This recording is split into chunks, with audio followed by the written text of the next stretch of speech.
Last వీడియోలో అయితే first coating complete అయిపోయింది కదా, ఇప్పుడు సెకండ్ కోటింగ్ స్టార్ట్ చేస్తున్నారు. ఫస్ట్ కోటింగ్ తో కంపేర్ చేసుకుంటే సెకండ్ కోటింగ్ అనేది చాలా టైం పడుతుంది, ఎందుకంటే ఫినిషింగ్ రావాలి కదా. ఫినిషింగ్ లో ఏమైనా తేడా వస్తే పేపర్ కొట్టడం చాలా ఇబ్బంది అయిపోతుంది. నేను వర్క్ చేసినప్పుడు వాళ్ళకే సెకండ్ కోటింగ్ పెట్టేవాళ్ళు చాలా దారుణంగా పెట్టేవారు. వాళ్ళని తిట్టుకుంటూ పేపర్ కొట్టేవాడిని.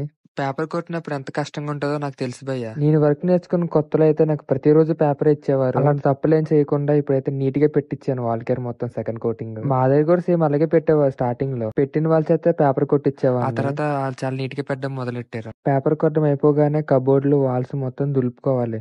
ప్రైమర్ వేసినప్పుడు మంచిగా ఫినిషింగ్ రాదు, గజ్జి గజ్జిగా ఉంటది. మీకు తెలిసిందే కదా, మనం ఎంత నీట్ గా చేసినా ఎవరో ఒకరు వచ్చి చెడగొడతారు. ఇలా మచ్చలున్నప్పుడు మళ్ళీ పేపర్ కట్టుకుంటే బాగుంటది. మొత్తం నీట్ గా పేపర్ కొట్టాక ప్రైమర్ స్టార్ట్ చేసుకోవాలి. ఈ ప్రైమర్ కోట్ అనేది చాలా ఇంపార్టెంట్. ఈ ప్రైమర్ గాని మనం అప్లై చేసుకుంటే ఫినిషింగ్ చాలా బాగుంటది. సో మిస్ అవ్వకుండా ప్రైమర్ వేసుకోండి. చాలా మంది సీలింగ్ కిందకి ఎవరు చూడరు కదా అని చాలా లైట్ తీసుకుంటారు. అలాంటి మిస్టేక్లు చేయకండి మా మళ్ళీ ఇంకోసారి పని అవ్వాలంటే భయపడతారు. ప్రైమర్ వేయడం అయితే అయిపోయింది. టైల్స్ వర్క్ అయిపోయాకైతే పెయింట్ స్టార్ట్ చేద్దాం. సరే మరి ఉంటా.